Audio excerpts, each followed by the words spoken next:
17,28,000 বছৰ 17,28,000 বছৰ আদি সত্য যুগৰ পৰমায়ু আৰু তেতা যুগৰ পৰমায়ু 12,96,000 বছৰ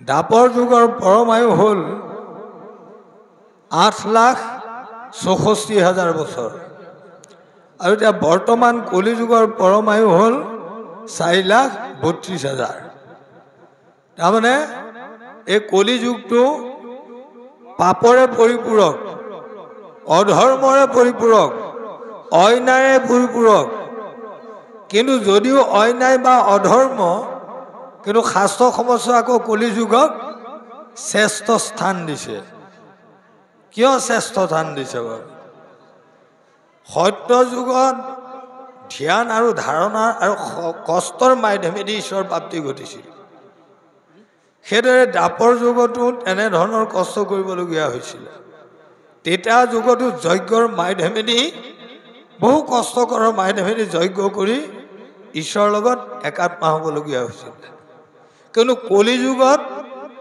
তপ জপ যাগ যজ্ঞ তীৰ্থ ব্ৰত স্নান দান কলি যুগত এইবোৰে মুক্তি দিব নোৱাৰে কলি যুগত মাত্ৰ হৰিনামহে উদ্ধাৰ কৰিব মহাপুৰুষ মাধৱদেৱে আমাক সমস্ত মানৱ জাতিক কেৱল আমাৰ অসমৰ অসমীয়া লোকসকলকে কোৱা নাই সমস্ত মানৱ জাতিক তেওঁ সম্বোধন কৰিছে কেনেধৰণে মিনতি বচন ভুলো সৰ্বজন শুনিও শাস্ত্ৰৰ মৰ্ম আপোনক কুশল চোৱা দেবে দেবে নেৰিবা যুগ ধৰ্ম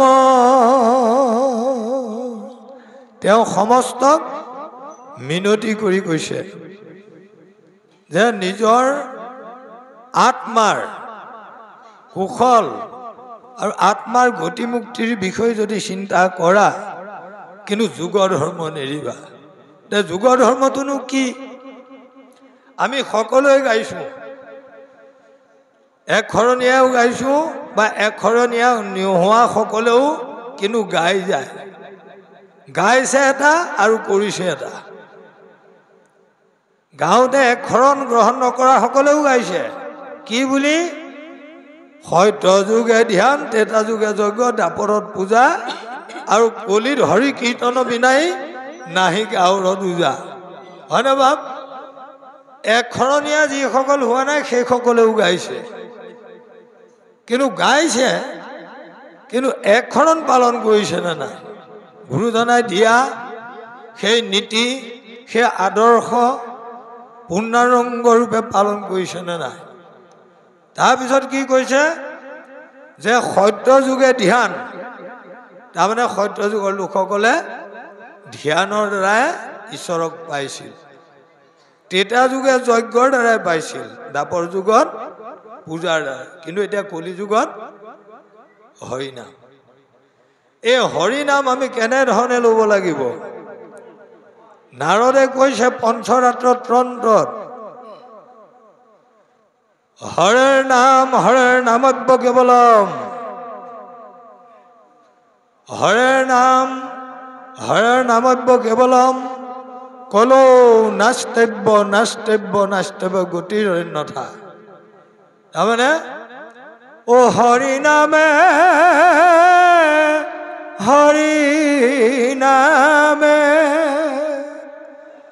ও হৰি নামে গতি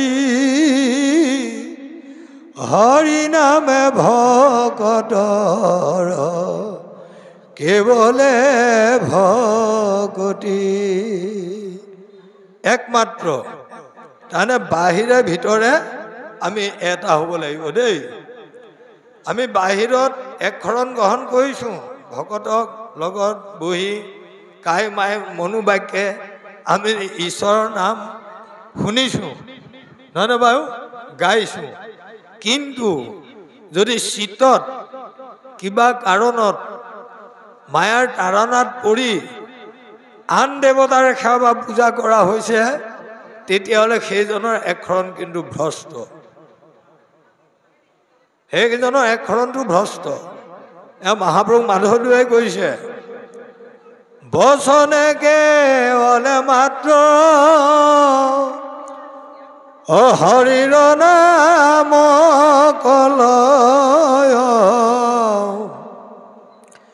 চিতে আন দেৱক ভজয়, জানিবা কদাচিত সিদ্ধি সিটো নলভয়, হৰি তাৰ সন্তোষ নহয়। কোনজনৰ প্ৰতি? যিজনে মুখত ৰাম ৰাম দেখুৱাইছে, কৃষ্ণ কৃষ্ণ কৈছে, কিন্তু 12টা মাহত 13টা পূজা এতিয়াও কৰি আছে দেই। সেইসকলৰ কাৰণে ঈশ্বৰ কেতিয়াও সন্তুষ্ট নহয়। সেইকাৰণে এক দেও এক ঘেও এক বিনে নাই কেও, এইটো বাহিৰে ভিতৰে সংকল্পবদ্ধ হ'ব লাগিব। সেইকাৰণে কলি যুগে ইটো সাৰৰ নাম বিনে নাহি, আৰু নামৰ বাহিৰে আৰু বিকল্প কলি যুগৰ লোকসকলৰ দ্বিতীয় তৃতীয় নাই বুলি কৈছে। আৰু শাস্ত্ৰও পৰম ৰহস্য এইটোৱে। কৃষ্ণ কৃষ্ণ হে ৰাম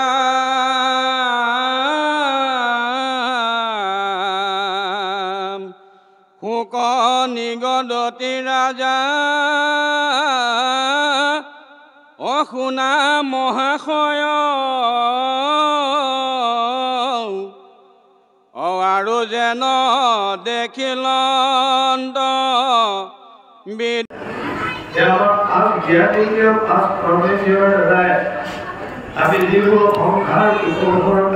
জীৱন যাপন কৰি আমি সংসাৰত নামিছোঁ। তাত যেনেকৈ আমাৰ সতী সন্ততি আমি জন্ম দিছোঁ, আৰু এই সতী সন্ততিৰ প্ৰতি যিখিনি আমাৰ অত্যন্ত মায়া বা মমতা দেই, এই সকলোখিনি জন্মতে বিষয়ৰ সুখ পশু শৰীৰতো পায় বুলি শাস্ত্ৰই সিদ্ধান্ত দিছে। মহাপ্ৰভু মাধৱদেৱে নামঘোষাত লিখিছে, বিষয় সম্বন্ধ সুখ সমস্ত জুনিত পায়, হৰি সেৱা একো স্থানে নাই, হৰিৰ সেৱাৰ যোগ্য কেৱলে মনুষ্য তনু, জানি ফুৰা হৰি গুণ গাই। গতিকে এই মানৱ শৰীৰটোৱে হ'ল ঈশ্বৰৰ ভক্তি কৰাৰ একমাত্ৰ জখলা। আৰু এই মানৱ শৰীৰতে যদি আমি ঈশ্বৰৰ ভজনা নকৰোঁ, আমি বিষয় সুখতে যদি বলিয়া হৈ থাকোঁ, তেতিয়াহ'লে আমাৰ মানৱ জন্মটো লোৱা সম্পূৰ্ণ অসাৰ্থক হৈ যাব। এই কথাটো আমাক বিষ্ণু পুৰাণত কৈছে যে মনুষ্য দেহ লাভ নকৰাৰ আগত জীৱই নিজৰ কৰ্ম কৃতকৰ্ম ফল অনুযায়ী 84 লক্ষ হাজাৰ যোনিত জন্ম ল'বলগীয়া হৈছে। চাবৰং বিংশতে লৈশ্যকং, অৰ্থাৎ গছ গছনি তৰু তৃণ লতা ৰূপে আমাৰ জীৱটোৱে 20 লাখ বাৰ জন্ম লৈছে। আৰু জলজং নৱলৈশ্যকং, অৰ্থাৎ জলচৰ প্ৰাণী ৰূপে 9 লাখ বাৰ জন্ম লৈছে। আৰু কুৰ্মাছ দশন ঐচঞ্চ, কাছৰ জন্ম 9 লাখ বাৰ। এই 9 লাখ বাৰ 20 লাখ 9 লাখ যিমানবাৰ আমাৰ জন্ম হৈছে এই জন্মটো জীৱ আত্মাই কিছুমান পুণ্য কৰি আহিছে আৰু এই পুণ্য কৰি কৰি কৰি আহি শেষত 10 লয়সংস পচিন 10 লাখ বাৰ চৰাই চিৰিকটিৰ জন্ম এই 10 লাখ বাৰ চৰাই চিৰিকটিৰ জন্মটো জীৱে পুণ্য কৰি আহিছে ইয়াৰ পাছত আহিল 300 লয়সংস পশুনাংশ 30 লাখ বাৰ পশুৰ জন্ম হৈছে ঘৰচীয়া পশু আৰু বনৰীয়া পশু দেহৰ মৃত্যু হয় যেতিয়া আত্মাই এৰা দিয়ে কিন্তু আত্মাৰ মৃত্যু নাই আত্মায়ে যেন যুগত তৃণ পালে এৰয় আৰু তৃণ যেনেকৈ যুগে এডাল বনৰ পৰা আন এডাল বনলৈ গুচি যায় ঠিক জীৱ আত্মায়ো নিজৰ কৃতকৰ্মৰ ফল অনুযায়ী এটা দেহৰ পৰা আন এটা দেহলৈ যায় নিজৰ পাপ কৰ্মৰ বা পুণ্য কৰ্মৰ ফল ভোগ কৰে এতিয়া জীৱ কৰ মানে মহাপুণ্যলৈ আহি আছে পুণ্যৰ পৰা জীৱ মহাপুণ্যলৈ গতি কৰিছে কেনেকৈ গতি কৰিছে চাওক 300 লয়সংস পশুনাংশ 30 লাখ বাৰ ঘৰচীয়া পশু আৰু বনৰীয়া পশুৰ জন্ম তাৰপিছত 40 লয়সংস বানৰা 4 লাখ বাৰ বানৰ প্ৰজাতি হৈ জন্ম এই 4 লাখ বানৰৰ পাছত আপোনাৰ যেতিয়া গয়লাৰ খৰি লাভ কৰিব দেই তাত 2 লক্ষ দুবাৰ তাৰপিছত চিম্পাঞ্জী শৰীৰৰ পৰা মনুষ্য শৰীৰলৈ জীৱ আহি থিতি হয় এই মানৱ শৰীৰতে জীৱে ঈশ্বৰৰ ভজনা কৰিব পাৰে মহাপুণ্য উপাৰ্জনৰ একমাত্ৰ যোগ্য মানৱ শৰীৰে কি পুণ্য উপাৰ্জন কৰিব মহাপুণ্যটো কি এতিয়া ঈশ্বৰৰ নাম আৰু এই ঈশ্বৰৰ নাম শ্ৰৱণ আৰু কীৰ্তনত যুক্ত হৈ ঈশ্বৰ ভাৱনাৰ লগত একাত্মা হৈ আমি আমাৰ আসুৰিক যিবোৰ বৃত্তি তামসিক আৰু ৰাজসিক যিবোৰ পশুবৃত্তি এই পশুবৃত্তিবোৰ আমি ত্যাগ কৰি আমি অসুৰত্বৰ পৰা দেৱত্বলৈ আৰু দেৱত্বৰ পৰা মানৱত্বলৈ উত্তীৰ্ণ হৈ আমি ঈশ্বৰৰ নাম শ্ৰৱণ কীৰ্তন যুক্ত হৈ ভক্তি কৰিলে আমাৰ আত্মা ভগৱন্তৰ পৰম ধামলৈ গতি কৰিব সেইকাৰণে মাধৱদেৱে লিখিছে ও মানৱী জনম পাই ও হৰি নভজিলা অৱশ্যে হৈ ভাই তৰুটি নখিলা তাৰমানে আমাৰ মানৱ শৰীৰত আমি যদি আমাৰ আত্মাৰ মুক্তি সাধন নকৰিলোঁ তে এই দেহান্তৰ অন্তত আমি 84 লক্ষ হাজাৰ বাৰ আমি জন্ম ল'ব লাগিব সেয়ে আমাৰ বাপজনাই প্ৰতি পদে পদে আমাৰ গৰ্ভত যিখিনি শৰণ কপিল মুনিয়ে দেৱহূতিক কৈছিলে সেই কথাখিনি তেখেতে সুন্দৰভাৱে উল্লেখ কৰিছে এতিয়া দেৱহূতি বুলি কওঁতে আমি কি বুজিম কৃষ্ণই একমাত্ৰ আমাৰ উপাস্য দেৱতা আৰু কৃষ্ণদেৱক উদ্দেশ্য কৰি আমাৰ দেহ ধন জন অতুল ঐশ্বৰ্য সম্পদ আৰু ঘৰৰ সকলো দাস দাসী আমি তেওঁৰ দাসত্ব কৰি নিজক যদি আমি তেওঁৰ চৰণত আহুতি দিব পাৰোঁ তেতিয়াহ'লে আমি দেৱহূতিৰ স্তৰলৈ আমাৰ ভাৱনা গতি কৰিব আৰু দেৱহূতিৰ স্তৰলৈ গতি কৰিলেই আমি আমাৰ হৃদয়ত কপিল মহাপ্ৰভুৰ ভাৱৰ আমি জন্ম দিব পাৰিম কপিল মহাপ্ৰভুৰ যেতিয়া জন্ম দিব পাৰিম তেতিয়াহ'লে আত্মা পৰমাত্মাৰ লগত এক আত্মা হ'ব। এইখিনি হ'ল ভক্তি যুগৰ কথা। আৰু এই ভক্তি যুগৰ বিষয় সম্পৰ্কে এতিয়া প্ৰহ্লাদে দৈত্য শিশুসকলক নিমিত্ত কৰি দেই, দৈত্যসকলক নিমিত্ত কৰি আমাক বুজনি দিছে। এই বুজনিখিনি এনেধৰণে দিছে যে পশু শৰীৰতো ইন্দ্ৰিয়ৰ সুখ ভোগ পায়, ইন্দ্ৰিয়ৰ সুখ ভোগ পশু শৰীৰতো পায়। সেইকাৰণে ইন্দ্ৰিয় সুখ ভোগৰ প্ৰতি আমি মতলীয়া নহৈ আমাৰ ইন্দ্ৰিয়বোৰক মনৰ যোগেদি ঈশ্বৰৰ নামত দাসত্ব কৰিব পাৰিলেই আমি এই দেহতে পৰমাত্মাক লাভ কৰিব পাৰিম।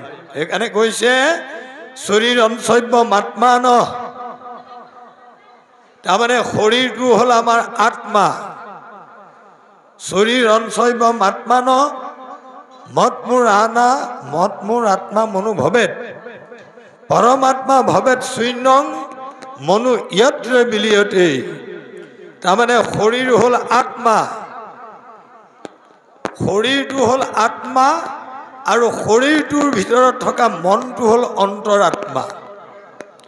এই মন আত্মা, মন অন্তৰাত্মা ক'ত লয় হ'ব লাগিব? শূন্যত লয় হ'ব লাগিব। আৰু এই শূন্যত লয় হ'ব পাৰিলে জীৱৰ মুক্তি। এতিয়া আমি সেই শূন্যলৈ উত্তীৰ্ণ কৰিবলৈ যাওঁতে কিন্তু বাসনাযুক্ত হৈ থাকিলে আমি শূন্যত উত্তীৰ্ণ হ'ব নোৱাৰিম। এতিয়া বাসনা মুক্ত হ'বলৈ যাওঁতে আমি কি কৰিব লাগিব? এতিয়া অব্যক্ত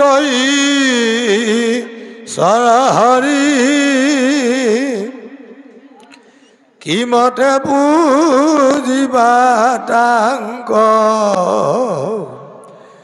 অব্যাপকত কিবা বিসৰ্জন এটা অন্ত মূৰ্তি শূন্য কেন মতে চিন্তিবা ৰাম বুলি শুদ্ধ কৰা মন। গতিকে আমি ঈশ্বৰৰ ৰাম নাম লৈ শ্ৰৱণ কীৰ্তনৰ জৰিয়তেই আমি বাসনাবোৰ ৰাম নাম অগ্নিত পুৰি ভস্ম কৰিব লাগিব। মহাপুৰুষ গুৰুজনাই এই বিষয়ে এভাগ সুন্দৰ কিৰিষি জোনাত তেওঁ ব্যক্ত কৰিছে। কৰিও কিৰিষি আতি বিশিষ্ট, তাৰমানে আমাক এনেকুৱা এটা খেতি কৰিবলৈ দিছে যিটো খেতি বানপানীটো নষ্ট নহয় আৰু খৰাং বতৰতো সেই খেতিটো হলফলকৈ হয়। তে এই খেতিভাগ কি? এতিয়া ভকতি খেতি। এই ভকতি খেতি এতিয়া আমাৰ চাৰিওফালে যদি বানপানীও হয় কিন্তু ভকতি খেতি সদায় হলফলকৈ হৈ থাকিব। আৰু যদি খৰাং বতৰ হয় তেতিয়াও খেতি হৈ থাকিব। এইভাগ খেতি কেতিয়াও কাহানিও নমৰে। এইভাগ হ'ল ভকতি খেতি। কৰিও কিৰিষি আতি বিশিষ্ট চাৰিও যুগে নাহিকে নষ্ট, সত্য তেতা দাপৰ আৰু কলি, এই চাৰিও যুগতে নষ্ট নোহোৱা খেতিটো হ'ল ভকতি খেতি। আতি বিশিষ্ট চাৰিও যুগে নাহিকে নষ্ট, খৰে নামাৰে নামাৰে বানে। তাৰমানে এইভাগ খেতি খৰাং বতৰতো নমৰে আৰু বানপানীটো নমৰে। খৰে নামাৰে নামাৰে বানে, কৰিও কিৰিষি উত্তম স্থানে। এতিয়া উত্তম স্থানটো কোনখন? আজি যেনেধৰণে আমি শ্ৰীমন্তপুৰ এই নামঘৰত আমি একত্ৰিত হৈ আজি আমাৰ শ্ৰদ্ধাৰ অনিল তাঁতী বাপজনৰ যি মুখ পদ্মে সৰ্বশাস্ত্ৰ অমৃতময় তত্ত্ব আমাৰ এই 3 ঘণ্টাৰ অন্ততে তেওঁ সম্পূৰ্ণ আপোনাৰ দেই বাৰিষাৰ ধাৰৰে আমাৰ মাজত বোৱাই দিলে। এইখিনিয়ে হ'ল আমাৰ উত্তম স্থান। এনেধৰণে যদি আমাৰ জীৱিত কালখিনিত আমি সৎসংগলৈ আমাৰ জীৱনবোৰ অতিবাহিত কৰিব পাৰোঁ তেতিয়াহ'লে আমাৰ মানৱ জীৱন ধন্য হ'ব। সেইকাৰণে কৈছে কৰিও কিৰিষি উত্তম স্থানে। এতিয়া খেতি কৰিবলৈ এতিয়া সঁজুলিখিনি লাগিল এতিয়া খেতিৰ সঁজুলিখিনি কি মহাপুৰুষে আমাৰ সুন্দৰভাৱে শংকৰদেৱে কথাখিনি উল্লেখ কৰিছে কৃষি জোনাত 10 ইন্দ্ৰিয় ভৈল 10 বলদ গৰু নহ'লে আপোনাৰ খেতি কৰিব নোৱাৰিব আমাৰ এই গৰুকেইটা হ'ল 10 ইন্দ্ৰিয় 5 জ্ঞান ইন্দ্ৰিয় 5 কৰ্মেন্দ্ৰিয় যেনে চকু কাণ নাক জিভা ছাল এক জ্ঞান আহৰণ কৰা দৰ্জা হাত ভৰি গুহ্য লিংগ বাক্য এয়া হ'ল কৰ্মেন্দ্ৰিয় এইকেইটা কিহৰ লগত তুলনা কৰিছে ভকতি খেতি কৰিবৰ কাৰণে বোলে এইকেইটা বলদ গৰু এইকেইটা হ'ল বলদ গৰু এই বলদ গৰু ইন্দ্ৰিয়কেইটাক আমি ঈশ্বৰৰ ভক্তিত যুক্ত কৰিব লাগিব ও 10 ইন্দ্ৰিয় ভৈল 10 বলদ ও মাৰিলে তাহাঁত নাহিকে বধ এইকেইটাক তাৰমানে আমাৰ দমন কৰিবলৈ চলিছে মানে কৈছে যে অসৎ পথৰ পৰা আমি ঈশ্বৰমুখী কৰিব লাগে তাৰ কাৰণে আমাৰ আত্মাৰ সৎগতি হ'ব অসৎ গতিটো কেতিয়াও নহয় 10 ইন্দ্ৰিয় ভৈল 10 বলদ মাৰিলে তাহাক নাহিকে বধ জ্ঞান এখে নাঙল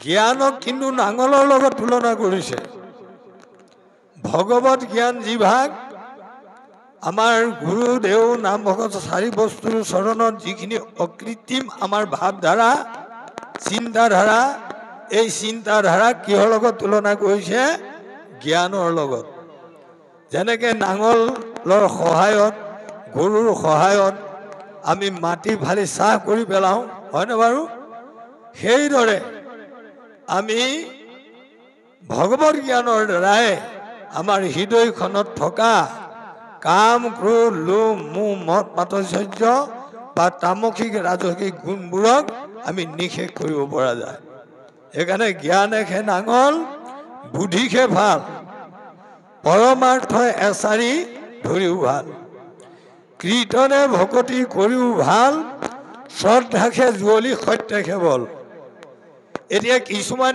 এনেকুৱা গৰু আছে যুৱলি কিন্তু কান্ধৰ পৰা পেলাই দিয়ে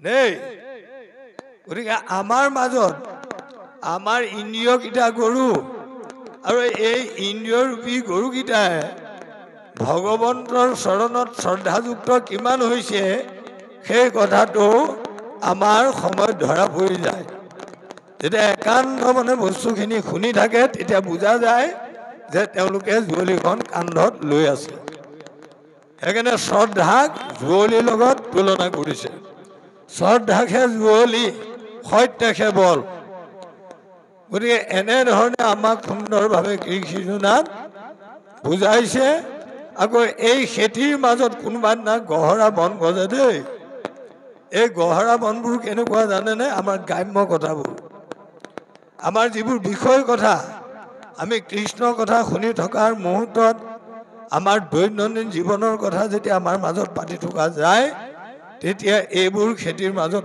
উঠা গহৰা বন সেইকাৰণে কৈছে যত গ্ৰাম্য কথা ততেক বন কৃষ্ণ নাম ভৈল খন্তিখন এই কৃষ্ণ কৃষ্ণ শব্দ আমি উচ্চাৰণ কৰি এই বিষয়বোৰ মনৰ পৰা গ্ৰাম্য কথাবোৰ দূৰ কৰিব লাগিব তেতিয়া কি হ'ব তেবেশে বাঢ়িবে শস্যৰ কান্তি তাৰমানে হৰি ভকতিৰ তত্ত্বসমূহ আপোনাৰ হৃদয়ত স্থায়ী ল'ব শস্যৰ কান্তি বাঢ়িব ও তেবেশে বাঢ়িবে শস্যৰ কান্তি চিত্ত জ্ঞান পক্ক হৈবে ভকতি তাৰমানে চিত্তত এতিয়া ভক্তি জ্ঞানে পূৰ্ণাংগৰূপে ঠাই ল'ব তাৰপিছত আকৌ কি কৈছে বৈৰাগ্য কাশীৰ নালক ধৰি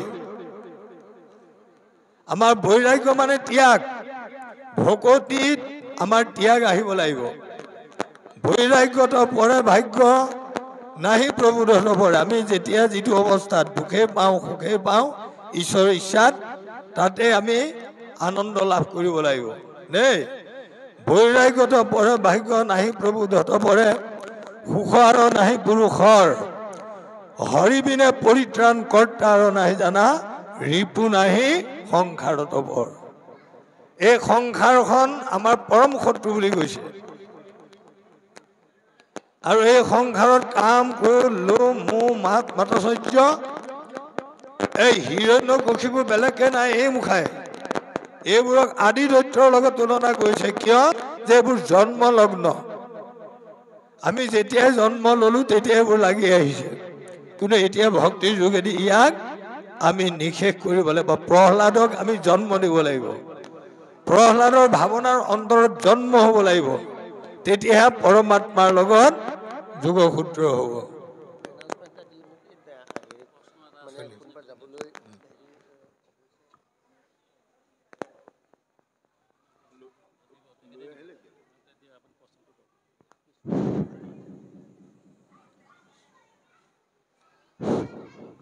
কৃষ্ণ পৰম শ্ৰদ্ধাৰ আজিৰে বৈকুণ্ঠ ধামত উপবিষ্ট আমাৰ ব্যাখ্যাকাৰক তাঁতীদেৱ সেনাপতি বাপদেৱ আৰু ইয়াত উপবিষ্ট মোৰ শ্ৰদ্ধাৰ বাপ সমস্ত আৰু আই মাতৃ সমস্ত, আমি যিহেতুকে আজি ভাগৱত ব্যাখ্যাৰ প্ৰহ্লাদ চৰিত্ৰৰ সম্পৰ্কতে আমাৰ বাপজনাই বৰ সুন্দৰকৈ, আমাৰ তেনে ভাৱ ভাষা নাইকিয়া হয়নে বাৰু, তেখেতে অতি সুন্দৰকৈ মানে কথাভাগ ক'বলৈ মন যায়, কিন্তু সময়টো বেছি লয় কাৰণে নকওঁ বাৰু। আমাৰ সুনীত কৰি নাটকৰ বিষয়ে সেইখিনি নকওঁ। তেখেতে আমাক অতি সুন্দৰকৈ ভাগৱতৰ অমৃত পান আমাক কৰোৱাইছে। তাৰ বাবে তেখেতৰ শ্ৰীচৰণত আমি কৃতজ্ঞতা স্বীকাৰ কৰিছোঁ, তেখেতৰ প্ৰতি আমি আন্তৰিক শ্ৰদ্ধা জ্ঞাপন কৰিছোঁ। লগতে আমাৰ শ্ৰদ্ধাৰ সেনাপতি বাপজনালৈকো আমি আন্তৰিক শ্ৰদ্ধা জ্ঞাপন কৰিছোঁ। মোৰ এটা মনত কিছুদিনৰ পৰা এটা ভাৱ, এটা খেলি মেলি বা মোৰ হয়তো নিজৰে বুজাৰ কিবা গণগোল হ'ব পাৰে যে মহাভাগৱত শাস্ত্ৰৰ যি এতিয়া সপ্তম স্কন্ধৰ নহয়নে বাৰু, সপ্তম স্কন্ধৰ প্ৰহ্লাদ চৰিত্ৰৰ সম্পৰ্কত প্ৰহ্লাদে দৈত্য শিশুগণক কেনেধৰণৰে উপদেশ দিছে, কেনেকৈ আমি ধৰ্ম পালন কৰিব লাগে, সেই সম্পৰ্কত সমস্তখিনি বিৱৰি কৈছে। এতিয়া মোৰ কথাটো এনেকুৱা যে মহাপুৰুষ শংকৰদেৱ গুৰুজনাই এই মহাভাগৱত শাস্ত্ৰৰে হয়নে বাৰু, মহাভাগৱতৰে শাস্ত্ৰ ভাগৰ সাৰাংশ হৈছে আমাৰ কীৰ্তন ঘোষা। গুৰুজনাৰ বিৰচিত কীৰ্তন ঘোষা এই মহাভাগৱতৰ সাৰমৰ্ম। তাত প্ৰহ্লাদ চৰিত্ৰ সম্ভৱ 16 নম্বৰৰ অধ্যায়ত হ'ব নেকি, মই পাহৰিছোঁ বাৰু। তাত মানে গুৰুজনাই এফাকি পদ দিছে যে যক্ষ ৰক্ষ স্ত্ৰী শূদ্ৰ যত ব্ৰজবাসী, পক্ষী মৃগু বিষ্ণু ভৈল কৃষ্ণক উপাসী। আমাৰ তাঁতীবাপৰ প্ৰতিহে মই অকণমান অনুৰোধ জনাইছোঁ এই বিষয়টো, যে গুৰুজনাই এই পদফাকি ইয়ালৈ আনিলে। প্ৰহ্লাদ আপোনাক সবে জানে যে চতুৰ্থ অৱতাৰ নৰসিংহ অৱতাৰৰ সময়, আৰু ব্ৰজধামৰ কথাটো, ব্ৰজবাসীৰ কথাটো আমি জানো যে মানে 10 অৱতাৰৰ পিছত পূৰ্ণ অৱতাৰ ভগৱন্ত কৃষ্ণৰ অৱতাৰৰ সময়ৰ কথা বুলি আমি ভাবোঁ দেই। যে ব্ৰজবাসী বুলি ক'লে ব্ৰজধামত থকা যিসকল লোক সেইসকলকে বুলি আমি ভাবোঁ। এতিয়া মোৰ মানে কথাটো এনেকুৱা লাগিছে যে প্ৰহ্লাদ চৰিত্ৰত প্ৰহ্লাদে দৈত্য শিশুগণক তেনেধৰণে উপদেশ দিলে, যিটো তাৰমানে আপোনাৰ দ্বাপৰ যুগৰ কথা, দ্বাপৰ যুগৰ ব্ৰজধামৰ কথা, সেইটো উদাহৰণেৰে প্ৰহ্লাদে তাৰমানে তেতিয়াই দৈত্য শিশুগণক তেনেকৈ উপদেশ দিছে যে যক্ষ ৰক্ষ স্ত্ৰী ক্ষুদ্ৰ যত ব্ৰজবাসী পক্ষী মৃগু বিষ্ণু ভৈল কৃষ্ণ কৌপাসী। এই কথাটো মোৰ হয়তো বুজাৰ অকমান খেলি মেলি হ'ব পাৰে যে গুৰুজনাই এই পদ ফাঁকি যে ইয়ালৈ আনিলে প্ৰহ্লাদ চৰিত্ৰৰ প্ৰহ্লাদৰ জৰিয়তে দৈত্য শিশুগণক যে বুজাইছে, কথাখিনি উপদেশ দিছে, সেই সম্পৰ্কত মই অকণমান মানে নিজে জানিব বিচাৰোঁ যে পদ ফাঁকি ইয়ালৈ যে আহিল, ধনে বাৰু গুৰুজনাইতো এনেই অনা নাই। গতিকে কথাভাগ শ্ৰদ্ধাৰ তাঁতী বাপ জনাৰ পৰা মানে আমি অকণমান জানিব বিচাৰিছোঁ, কাৰণ মোৰ মনৰ এই খেলি মেলিটো আজি বহুত দিনৰ খেলি মেলি মনলৈ কথাটো মোৰ আহিয়েই থাকে যে দ্বাপৰ যুগৰ কথাটো তেওঁ সত্য যুগৰো আগৰেই হ'ব, নহয়নে বাৰু? কাৰণ মানে নৰসিংহ অৱতাৰৰ সময়, ভগৱন্তৰ চতুৰ্থ অৱতাৰৰ সময়, আৰু ব্ৰজধামৰ কথাটো হৈছে যে দশম অৱতাৰৰ পিছত পূৰ্ণ অৱতাৰ কৃষ্ণৰ অৱতাৰৰ সময়। গতিকে ইমান আগতীয়াকৈ, তাৰমানে ইমান আগতীয়াকৈ কেই যুগৰ আগত প্ৰহ্লাদে কথাখিনি কিন্তু দ্বাপৰ যুগৰ কথাখিনি মানে দৈত্য শিশুসকলক উপদেশ হিচাপে কৈছে। গতিকে শ্ৰদ্ধাৰ ভাৱজন, আমি ভাবিছোঁ আমি একেবাৰে অজ্ঞ, আমাৰ শাস্ত্ৰ অধ্যয়ন একেবাৰে নাই। কৃষ্ণ কৃষ্ণ, হয় হয়, মোৰ ক'বলগীয়া মানে কৃষ্ণ, অপৰাধ বিনাশন দেই, কৃষ্ণ।